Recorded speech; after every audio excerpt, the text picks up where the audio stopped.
التلحين بدون استخدام آلات موسيقية. نعم، يعني فكرة الأستاذ عبد الوهاب إنه ما يستخدم آلات. لا، لكن أصله يعني القرآن له أحكام في الغن والمد والقصر والحياة اللي زي دي، فأعتقد تتعارض مع يعني عظمة القرآن.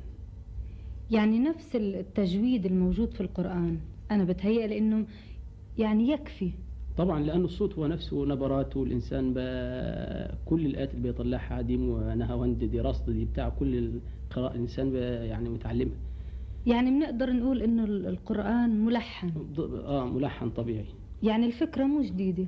لا، هي فكرة الصوت، هو الصوت نفسه طبعا فيه النغمات. أيوه. آه.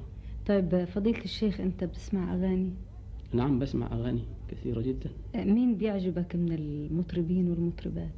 والله أنا أسمع كل صوت جميل، وطبعا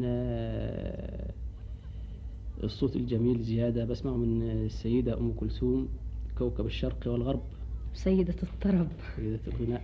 لأنه يمكن بتهيألي في بداية حياتك ما اتجهت رأسا للتلاوة. لا أبدا، ده أنا من مبدأ كنت يعني أمنيتي هي أن أكون قارئا، وكنت من الصغر وأنا أترنم في تلاوة القرآن.